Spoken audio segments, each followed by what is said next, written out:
ശരി. ഫിലിപ്പോസ് പടിക്കൽ, forum four good spirit, അദ്ദേഹം കൂടി നമുക്കൊപ്പം ചേരുന്നു. ശ്രീ ഫിലിപ്പോസ് പടിക്കൽ, താങ്കളടക്കം നമ്മളെല്ലാവരും ചേരുന്ന ഒരു സമൂഹത്തിൽ ാണ് സർക്കാർ ഇത്തരമൊരു പുതിയൊരു ആശയം കൊണ്ടുവന്നിരിക്കുന്നത്. അത് വിജയിപ്പിക്കേണ്ട ബാധ്യത നമുക്കെല്ലാവർക്കും ഉള്ളതാണ്. നിലവിൽ ഈ തീരുമാനത്തിന് ചില അപ്രായോഗികതകൾ, അത് ആശയം നല്ലതാണെങ്കിൽ കൂടി അത് പ്രയോഗതലത്തിലേക്ക് വന്നപ്പോൾ ജീവനക്കാരുടെ പ്രശ്നങ്ങൾ മാത്രമാണ് ഇപ്പോൾ കാണുന്നത്. അതിനപ്പുറം ഈ ആശയം നല്ലത് തന്നെയല്ലേ? നിങ്ങൾ എങ്ങനെ കാണുന്നു? ഇത് നല്ലതാണെന്ന് പൂർണ്ണമായും സമ്മതിക്കാൻ പറ്റില്ല. കാരണം സർക്കാരിന്റെ ഈ തീരുമാനം പരിസ്ഥിതി സംരക്ഷിക്കുക എന്നുള്ളതാണെങ്കിൽ അവർ ചെയ്യേണ്ടിയിരുന്ന അതിനുള്ള ആത്മാർത്ഥതയോടുള്ള തീരുമാനമാണെങ്കിൽ ബീവറേജ് കോർപ്പറേഷൻ ലാഭം ഉണ്ടാക്കുന്നതിനുപരിയായിട്ട് പരിസ്ഥിതി സംരക്ഷിക്കുക ആണ് അവർ ചെയ്യാൻ ഉദ്ദേശിക്കുന്നതെങ്കിൽ ഇത് ചെയ്യേണ്ടിയിരുന്നത് ഈ കുപ്പി ഇപ്പോഴുള്ള വിലയ്ക്ക് തന്നെ ഈ കുപ്പി കൊടുക്കുകയും ഈ കുപ്പി തിരിച്ചുകൊണ്ട് തരുമ്പോൾ അവർക്ക് 50 രൂപയോ 30 രൂപ, ഫുൾ ബോട്ടിലിന് 50 രൂപ, ബിയർ ബോട്ടിലിന് ഒരു 10 രൂപ, കാർട്ടർ ബോട്ടിലിന് ഒരു 20 രൂപ, അങ്ങനെ ഒരു റേറ്റ് വെച്ചിട്ട് തിരിച്ചെടുക്കുകയാണെങ്കിൽ, അതായത് വില കൂടുതൽ അഡ്വാൻസ് വാങ്ങാതെ ഉള്ള വിലയിൽ നിന്ന്, അപ്പം ബീവറേജ് കോർപ്പറേഷൻ നഷ്ടത്തിലല്ല പോകുന്നത്, ഇതിനകത്തുനിന്ന് ഒരു 50 രൂപ കുറച്ച് കൊടുത്താലും നഷ്ടം വരത്തില്ല. അങ്ങനെ കൊടുത്തു കഴിഞ്ഞാൽ ആൾക്കാർക്ക് അത് കുറച്ചുകൂടി താല്പര്യം ഉണ്ടാകുമായിരുന്നു. ഒരു ദിവസം കൊണ്ട് തന്നെ ഈ വഴിയിലൊക്കെ കിടക്കുന്ന ബിയർ കുപ്പിയും ഈ പ്ലാസ്റ്റിക് ബോട്ടിലും എല്ലാം തിരിച്ചെത്തുമായിരുന്നു. പിന്നെ ഇതിനകത്ത് ഈ നിയമത്തിനകത്ത് ഒരുപാട് അപാകതകളുണ്ട്. ഇപ്പം ആ വാങ്ങുന്ന കടയിൽ തന്നെ കൊടുക്കണം എന്ന് പറയുന്നത് വലിയ അപ്രായോഗികമാണ്. കാരണം ഇപ്പോൾ തിരുവനന്തപുരത്ത് നിന്ന് ഒരാൾ വാങ്ങിക്കഴിഞ്ഞാൽ അയാൾ അവിടെ വെച്ച് തിരുവനന്തപുരത്ത് തന്നെ കുടിക്കണമെന്നില്ല. ചിലപ്പോൾ നെയ്യാറ്റിൻകര പോകുന്നവരായിരിക്കും, അല്ലെങ്കിൽ കൊട്ടാരക്കരയ്ക്ക് പോകുന്ന, അല്ലെങ്കിൽ കൊല്ലത്തിൽ പോകുന്ന ആളായിരിക്കും. അവിടെ ഇത് കൊടുക്കാറുണ്ട്. എല്ലാ കടകളിലും ബിവറേജ് കോർപ്പറേഷനിലെ വിൽക്കുന്ന കുപ്പികളെ ഏത് കടയിൽ ഏത് ബിവറേജിന്റെ ഔട്ട്ലെറ്റ് കൊടുത്താലും അല്ലെങ്കിൽ മാർക്കറ്റ് ഔട്ട്ലെറ്റ് കൊടുത്താലും പൈസ തിരിച്ചു കിട്ടുക. അത് അഡ്വാൻസ് വാങ്ങാതെ ഉള്ള പൈസയില്ലേ ഇപ്പം കൊടുക്കുന്ന ബിൽ എമൗണ്ടിൽ തന്നെ ആ പൈസയിൽ തന്നെ ഈ കുപ്പിയുടെ വില റീഫണ്ട് ചെയ്ത് കൊടുക്കണം. അങ്ങനെ ചെയ്യണം. കാരണം 1000 രൂപ വിലയുള്ള ഒരു മദ്യം വാങ്ങിച്ചാൽ ആ കുപ്പി തിരിച്ചു കൊടുക്കുമ്പോൾ 50 രൂപ, ഫുൾ ബോട്ടിലാണെങ്കിൽ 50 രൂപ തിരിച്ചു കൊടുക്കുക. അങ്ങനെ ഒരു പ്രാക്ടിക്കലായിട്ടുള്ള ഒരു തീരുമാനത്തിലേക്ക് വന്നാൽ കുറച്ചുകൂടെ പ്രായോഗികമായിരിക്കും. ഒരു ദിവസം കൊണ്ട് തന്നെ കേരളത്തിൽ ഇപ്പം വഴി കിടക്കുന്ന ബിയർ കുപ്പിയും പ്ലാസ്റ്റിക് ബോട്ടുകളും തീരുമായിരുന്നു. ഇതിപ്പം അഡ്വാൻസ് 20 രൂപ വാങ്ങിച്ചു കൊടുത്തു. അത് പിന്നെ ആ കുപ്പി തിരിച്ച് അവിടെ തന്നെ കൊണ്ട് കൊടുക്കണമെന്നൊക്കെ പറയുന്നത് വളരെ പ്രാക്ടിക്കലായിട്ടുള്ള ഒരു വിജയിക്കാൻ സാധ്യത കുറവുള്ള സംഭവമാണ്. കാരണം ഇപ്പൊ ആദ്യത്തെ 3-4 ദിവസം അങ്ങനെയൊക്കെ ആൾക്കാർ ചെയ്യും. കുപ്പി കൊണ്ട് പോയി അവിടെ നിന്ന് വാങ്ങിച്ച് അവിടെ നിന്ന് കുടിച്ചിട്ട് തിരിച്ച് ആ കുപ്പി കൊടുക്കാൻ തുടങ്ങി. ഇന്നലെ TV ചാനലിലൊക്കെ കാണിക്കുന്ന ചില ചാനലിൽ കാണിച്ചത്. കാരണം ആൾക്കാർ കിട്ടിയ അവിടെ വാങ്ങി അവിടെ കുപ്പി തിരിച്ചു കൊടുത്ത പൈസ വാങ്ങിച്ചോണ്ട് പോവുക. ഇതിപ്പോ എല്ലാ ദിവസവും നടക്കാൻ പോകുന്നില്ല. അതുകൊണ്ട് ഇത് ചെയ്യേണ്ടിയിരുന്നത് പരിസ്ഥിതി സംരക്ഷണമാണെങ്കിൽ സർക്കാർ ആത്മാർത്ഥമായിട്ടാണ് തീരുമാനം എടുക്കുന്നെങ്കിൽ, ലാഭക്കൊതിയല്ല എങ്കിൽ ഇപ്പോഴത്തെ വിലയിൽ കുപ്പി കൊടുക്കുന്നു. ഈ കുപ്പി തിരിച്ചു കൊണ്ടേ കൊടുക്കുമ്പോൾ അതിൽ നിന്ന് നമുക്ക് 50, 20, 30 അതിന്റെ വലിപ്പത്തിനനുസരിച്ച് തിരിച്ചു കൊടുക്കുക. അതായിരുന്നു വേണ്ടിയിരുന്നത്. അതാണ് ഞങ്ങൾ സ്വാഗതം ചെയ്യുകയും ചെയ്യും. കാരണം എല്ലാവരും കുപ്പി തിരിച്ചുകൊണ്ട് കൊടുക്കും. അത് 2-3 ദിവസം കഴിഞ്ഞ്, ഇത്ര ദിവസം എന്നുള്ളതല്ല, ഈ കുപ്പി തിരിച്ചു കൊടുത്താൽ വഴിയിൽ കളയാതെ കുപ്പി, അതെ കിടക്കുന്ന കുപ്പി കൊണ്ട് കൊടുത്താലും പൈസ കൊടുക്കുന്ന വഴിയിൽ കിടക്കുന്ന കുപ്പി തന്നെ സ്വയം ക്ലീൻ ചെയ്ത് അവിടെ എത്തിക്കുന്ന സാഹചര്യം പോലും ഉണ്ടായിരുന്നല്ലേ? ഉണ്ടാവും. അതാണ് ഏറ്റവും കൂടുതൽ. ഒറ്റ ദിവസം കൊണ്ട് കേരളത്തിലെ വഴി കിടക്കുന്ന എന്തുമാത്രം ബിയർ കുപ്പിയുടെ വഴിയിൽ സൈഡിൽ കിടക്കുന്ന അത് ആൾക്കാർ പിറക്കിക്കൊണ്ടേ കൊടുക്കും. അതാണ് ചെയ്യേണ്ടത്. അല്ലാതെ ഈ 20 രൂപ അഡ്വാൻസ് വാങ്ങിച്ചിട്ട് ആ കുപ്പി ആ കടയിൽ തന്നെ കൊടുക്കും. അത്ര പ്രായം അത് 50% പോലും വിജയിക്കില്ല എന്ന് സർക്കാരിന് അറിയാവുന്നതുകൊണ്ടാണ് അങ്ങനെ കൊണ്ടുവന്നിരിക്കുന്നത്. അത്രയും ലാഭം കിട്ടുക. അതായത് സർക്കാരിന് അല്പം സാമ്പത്തിക നഷ്ടം ഉണ്ടായാൽ പോലും ആ ഒരു പ്രോജക്റ്റ് വന്നിരുന്നെങ്കിൽ, ആ ഒരു പ്രഖ്യാപനം വന്നിരുന്നെങ്കിൽ പൊതുനിരത്തുകൾ പെട്ടെന്ന് ക്ലീനപ്പ് ആയേനെ. അതാണ് താങ്കൾ ഉദ്ദേശിച്ചത്? തീർച്ചയായിട്ടും. അതെ. അതാണ് കുറച്ച് സക്സസ് ആകും. അതാണ് ഇപ്പോഴത്തെ ഇത് സക്സസ് ആവില്ല എന്ന് തന്നെയാണ് ഞാൻ പറയുന്നത്. ആദ്യത്തെ കുറച്ച് ദിവസത്തേക്ക് ആൾക്കാർ അവിടെ തന്നെ നിന്ന് കുടിച്ചിട്ട് അല്ലെങ്കിൽ വേറെ കുപ്പി പകർന്നിട്ട് കൊണ്ടേ കൊടുക്കും. അങ്ങനെ കൊടുക്കും. പക്ഷെ ഇനി മുന്നോട്ടങ്ങോട്ട് പോകുമ്പോഴത്തേക്ക് അത് പ്രായോഗികമല്ലാതെ വരും. ഇപ്പൊ എല്ലാവരും അവിടെ നിന്ന് കുടിക്കാൻ വരുന്നവരല്ലോ. ചിലപ്പം ട്രെയിനിൽ യാത്ര ചെയ്യുന്നവർ അല്ലെങ്കിൽ യാത്ര ചെയ്യുന്നവർ ബസ്സിൽ യാത്ര ചെയ്ത് വാങ്ങിച്ചിട്ട് വീട്ടിൽ പോയി കുടിക്കാൻ വാങ്ങുന്നതായിരിക്കും. അത് അവിടെ ചെന്ന് കുടിച്ചിട്ട് അത് തിരിച്ച് ആ കടയിൽ തന്നെ കൊണ്ട് കൊടുക്കണമെന്നില്ല.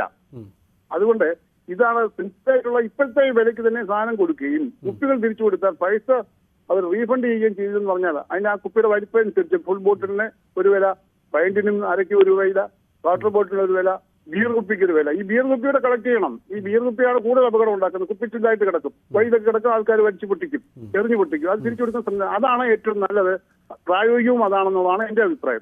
അതായത് സർക്കാർ ഇപ്പോൾ ഈ പ്ലാസ്റ്റിക് കുപ്പികൾക്കാണ് ഈ ഒരു ഇത് വന്നിരിക്കുന്നത്. പക്ഷേ അതിനുമപ്പുറം ഗ്ലാസ് കുപ്പികൾക്ക് അത് അത്യാവശ്യമാണ്. കാരണം വലിയ അപകടം ഉണ്ടാക്കുന്നുണ്ട് പലപ്പോഴും. ഉണ്ടാക്കുന്നതാണ്. അതും വേണം. അതല്ല ഈ വില അഡ്വാൻസ് വാങ്ങിച്ചിട്ടല്ല ചെയ്യേണ്ടിയിരിക്കുന്നത്. കുപ്പി കൊണ്ടേ കൊടുക്കുമ്പോൾ അതിൽ നിന്ന് റീഫണ്ട് കൊടുക്കണം. അപ്പൊ ആൾക്കാർ കുറച്ചുകൂടി ആകർഷകത്വം അട്രാക്റ്റീവ് ആവും. കാരണം അവർ 1000 രൂപയുടെ കുപ്പി വാങ്ങിച്ച് 50 രൂപ തിരിച്ചു കിട്ടുകയാണെങ്കിൽ ആ കുപ്പി കൊണ്ടേ കൊടുക്കാനുള്ള ഒരു താല്പര്യം കൊണ്ടുണ്ടാവും. ഇത് 50 രൂപ അഡ്വാൻസ് വാങ്ങിച്ചിട്ട് 20 രൂപ അഡ്വാൻസ് വാങ്ങിച്ചിട്ട് കൊണ്ടേ കൊടുത്ത 20 രൂപ എടുക്കുന്നതിനേക്കാളും നല്ലതും കൂടുതൽ ആൾക്കാർക്ക് താല്പര്യം വിജയിക്കാൻ എളുപ്പവും സർക്കാർ ചെയ്യേണ്ടത് അതാണ്, ആത്മാർത്ഥത ആണെങ്കിൽ. ഈ സർക്കാർ ഇത്തരം ആശയങ്ങൾക്ക് വരുമ്പോഴേ ഇതുമായി ബന്ധപ്പെട്ട മേഖലയിലുള്ളവരുമായി കൂടിയാലോചനകൾ ഒന്നും നടക്കുന്നില്ല. ഇപ്പോൾ താങ്കളുടെ സംഘടന അടക്കമുള്ളവരുമായി ഈ മേഖലയിലെ ചില പരിഷ്കാരങ്ങൾ വരുമ്പോൾ കൂടിയാലോചനയ്ക്ക് അങ്ങനെയുണ്ടോ, എന്തെങ്കിലും ഉണ്ടാവുന്നുണ്ടോ? ഒരു കാര്യമില്ല. ഇത് കണ്ട ദേവസ്വം ബോർഡിന്റെ ഇലക്ഷൻ പോലെയാണ്. ദേവസ്വം ബോർഡിലെ മെമ്പർമാരെ തിരഞ്ഞെടുക്കാൻ വിശ്വാസികൾ വേണമെന്ന് പറഞ്ഞ ഇതിന്റെ അകത്ത് ഈ മദ്യപാനത്തെ കുറിച്ചുള്ള തീരുമാനം അല്ലെങ്കിൽ പോളിസികൾ തീരുമാനിക്കുമ്പോൾ, മദ്യനയം തീരുമാനിക്കുമ്പോൾ മദ്യം ഉപയോഗിക്കുന്നവരെ കൊണ്ട് അഭിപ്രായം സ്വീകരിക്കില്ല. അവരെ പുരോഹിതന്മാരെയും സ്വാമിമാരെയും അല്ലെങ്കിൽ ഇതിനെതിരെ നിൽക്കുന്ന മദ്യവർജന പ്രസ്ഥാനക്കാരെയൊക്കെയാണ് വിളിക്കുന്നത്. അല്ലാതെ മദ്യം ഉപയോഗിക്കുന്ന ഒരുത്തരെയും വിളിച്ച് അവരുടെ അഭിപ്രായം ഇതുവരെ കേട്ടില്ല. ഞായറാഴ്ച ഇവരുമായിട്ട് ബന്ധപ്പെട്ടിട്ടുണ്ട്. അപ്പം വിളിക്കാം എന്ന് പറയുന്നല്ലാതെ നമ്മളെ വിളിക്കാറില്ല. ഏത് നിയമം ഇങ്ങനെ ഒരു പുതിയ പ്ലാൻ ഉണ്ടാക്കുമ്പോൾ അല്ലെങ്കിൽ ഒരു തീരുമാനം എടുക്കുമ്പോൾ നിങ്ങൾ ആവശ്യങ്ങൾ മദ്യം ഉപയോഗിക്കുന്നവർക്കല്ലേ അവരുടെ ആവശ്യങ്ങൾ അറിയാവുള്ളൂ. അവർക്ക് എന്താ വേണ്ടെന്നുള്ളത് ഇതുവരെ ചോദിച്ചിട്ടില്ല, ചോദിക്കത്തുമില്ല. ഈ മദ്യം ഉപയോഗിക്കുന്നവർക്ക് ഒരു വലിയ സംഘടനാ രൂപമുണ്ടോ? ഇപ്പൊ താങ്കളുടെ കൂട്ടായ്മയിലൊക്കെ അങ്ങനെ ആളുകളുണ്ടോ കാര്യമായിട്ട്? അങ്ങനെ കൂട്ടായ്മയ്ക്ക് ആരും വരാറില്ല. കാരണം സെക്രട്ടറിയുടെ ഒരു സമരം ഇത് ആദ്യം ഞങ്ങൾ തുടങ്ങുന്ന 1983 അന്ന് NL ബാലകൃഷ്ണൻ എന്ന് പറഞ്ഞ ഒരു സിനിമാ നടൻ ഉണ്ടായിരുന്നു.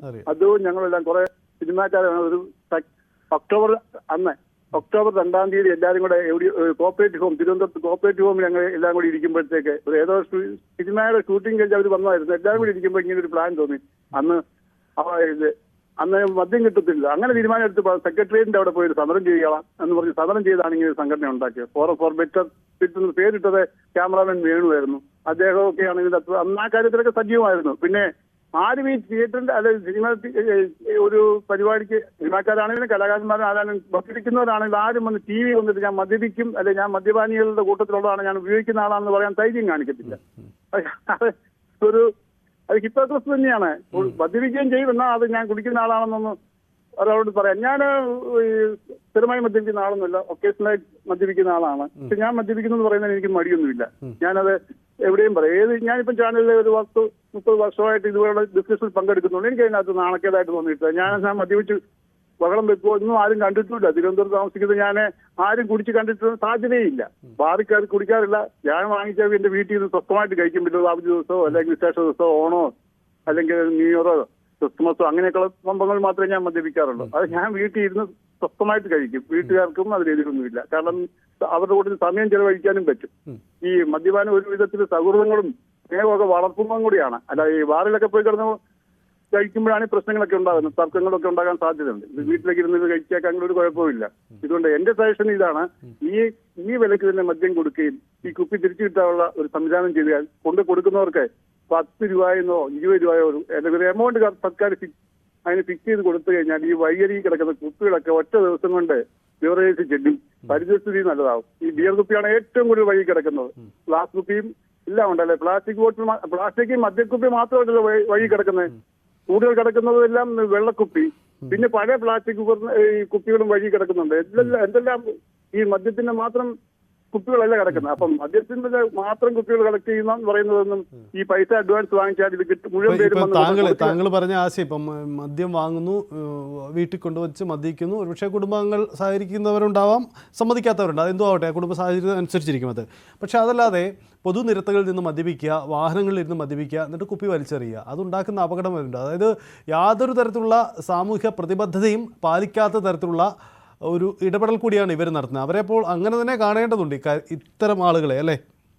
തീർച്ചയായിട്ടും ഇത് വളരെ ആത്മാർത്ഥമായിട്ടുള്ള ഒരു പാരിസ്ഥിതിക പ്രശ്നത്തിനെ പരിഹരിക്കാനാണെങ്കിൽ അവർ ചെയ്യേണ്ടത് ഇത് തന്നെയാണ്. ഈ വിലയ്ക്ക് ഇപ്പം കൊടുക്കുന്ന മദ്യക്കുപ്പികൾ തിരിച്ചുകൊണ്ട് കൊടുത്താൽ അതിന് നമുക്ക് ഒരു ഡിസ്കൗണ്ട് കൊടുക്കുക, അല്ലെങ്കിൽ റീഫണ്ട് കൊടുക്കുക. 50, 30, 20 അത് ആ വലിപ്പത്തിനനുസരിച്ച് കൊടുത്തു കഴിഞ്ഞാൽ ആൾക്കാർക്ക് താല്പര്യം ഉണ്ടാവും. 2 ദിവസം കൊണ്ട് അതിപ്പോ ഈ ആ കടയിലെ മദ്യം ഏതാനും കേരളത്തിൽ വിൽക്കുകയും അത് വിൽക്കുന്നത് മുഴുവൻ സർക്കാരിന്റെ വെബ്സൈറ്റ് കൂടിയോ അല്ലെങ്കിൽ വെബ്സൈറ്റ് കൂടിയാണ്. അപ്പൊ ആ കുപ്പി കൊണ്ട് കൊടുത്താൽ, കേരളത്തിന് വിറ്റ കുപ്പികൾ കൊണ്ട് കൊടുത്താൽ പൈസ കിട്ടുന്നുണ്ടെങ്കിൽ ആൾക്കാർ അത് പെറുക്കിക്കൊണ്ടേ വിൽക്കും. ഒറ്റ ദിവസം കൊണ്ട് ഞാൻ പറയാം 24 മണിക്കൂർ കഴിയുമ്പോഴത്തേക്ക് കേരളത്തിലെ വഴി കിടക്കുന്ന കുപ്പികളെല്ലാം ബീവറേജ് കോർപ്പറേഷനിൽ എത്തും. അങ്ങനെ ഒന്ന് പരീക്ഷിക്കട്ടവര്. അതാണ് ഏറ്റവും നല്ലത്. യെസ്, വളരെ നന്ദി. എന്തായാലും ഫിലിപ്പോസ് പടിക്കൽ പ്രതികരിച്ചത്. എന്തായാലും സർക്കാർ നടപ്പിലാക്കിയ വലിയൊരു ആശയമാണ്. പക്ഷേ അതിന് ചില പ്രായോഗിക പ്രശ്നങ്ങളുണ്ട്. അതാണ് ആദ്യഘട്ടത്തിലുണ്ടാകുന്ന വെല്ലുവിളി. പരീക്ഷണ ഘട്ടത്തിലെ വെല്ലുവിളി പ്രതിസന്ധികൾ മറികടന്ന് സർക്കാർ അത് പദ്ധതിയുമായി മുന്നോട്ട് പോകുമെന്ന് നമുക്ക് പ്രതീക്ഷിക്കാം.